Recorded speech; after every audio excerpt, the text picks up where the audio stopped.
అందరికీ కూడా అలాగే తెలంగాణలో ఉన్న తెలుగు వాళ్ళకి, తెలుగు రాష్ట్ర ప్రజలందరికీ, తెలంగాణ రాష్ట్ర ప్రజలందరికీ కూడా ప్రత్యేక నమస్కారం.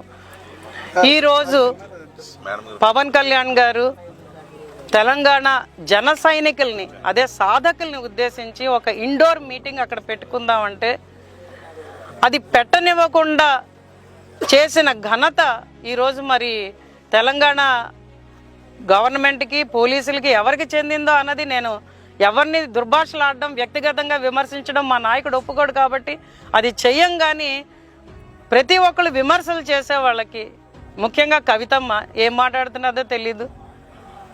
మా తెలంగాణ అంటున్నారు. ఆ తెలంగాణ ఉద్యమంలో ఎంతమంది పాల్గొన్నారు, దాన్ని ఎలా తీసుకువెళ్ళారు, రాష్ట్రాన్ని ఏ విధంగా విభజించారు అన్నది ప్రతి ఒక్కరికి తెలుసు.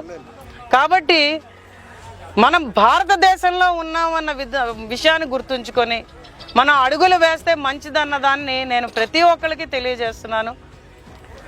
2022లో పవన్ కళ్యాణ్ గారిని విశాఖపట్నంలో ఇలాగే ఇబ్బంది పెట్టారు వైసీపీ వాళ్ళు. ఆయన ఒకటే పిలిపిచ్చారు, hello AP, bye bye YCP అని చెప్పి ఆయన చెప్పారు. 24లో అఖండ మెజారిటీతో ప్రజలు నచ్చిన ప్రభుత్వాన్ని ఈరోజు తీసుకురావడానికి ఆయన ప్రధాన భూమిక పోషించడం మనం అందరం చూసాం. అదేవిధంగా ఈరోజు తెలంగాణలో పవన్ కళ్యాణ్ గారు ఒక మీటింగ్ పెట్టుకొని తన జన సైనికులను ఉద్దేశించి మాట్లాడడానికి పెట్టుకుంటే పార్కింగ్ లేదని, ఇది లేదని, అది లేదని మీటింగ్కి పర్మిషన్ పెట్టిన 2 రోజుల తర్వాత మీటింగ్ ముందర రోజు చెప్పి ఆయన ఇబ్బంది పెట్టి ఖచ్చితంగా చేసింది ప్రజలందరూ గమనిస్తున్నారు.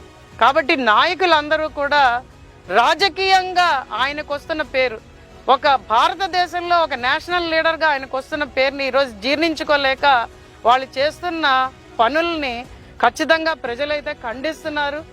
మీరు ఎన్ని రకాలుగా మాట్లాడినా కూడా మీరు మాట్లాడుతున్నది తప్పు. ముఖ్యంగా నేను కవితమ్మకు చెప్తున్నాను, ఆంధ్రులను అంత కించపరిచే విధంగా ఆవిడ మాట్లాడడం, రొయ్యలు అమ్ముకుంటారు అని చెప్పి మాట్లాడడం చాలా చాలా అగౌరవంగా ఉన్నది.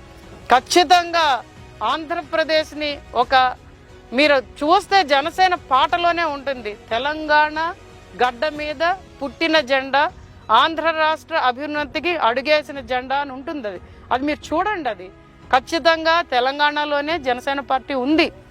ఈరోజు తెలంగాణలోనే కాదు, జనసేన పార్టీ మేము ఉన్నాము, మేము మీకు మెంబర్స్గా మేము జాయిన్ అవుతున్నాం అని చెప్పి ఈరోజు కన్నడ, కేరళ అందరూ కూడా ముందుకొచ్చి ఆయనకి మద్దతు పలుకుతుంటే, ఆయన ఒక నేషనల్ లీడర్గా చూస్తుంటే ఈరోజు ఆయన కించపరిచే విధంగా మీరు మాట్లాడడం నిజంగా చాలా అసహ్యంగా ఉన్నదని చెప్పి నేను మీడియా ముఖంగా తెలియజేస్తున్నాను. అలాగే నేను చెప్పేది ఏంటంటే తెలంగాణ ప్రజలు కూడా వినండి, అంతే తప్పించి అసలు మాట్లాడకూడదు అని కొందరు నాయకులను అతన్ని ఇబ్బంది పెట్టే విధానాన్ని మీరందరూ కూడా ఖచ్చితంగా ఖండించాలని ఈరోజు ప్రత్యేకంగా తెలంగాణ ప్రజలకు కూడా చెప్తున్నాం.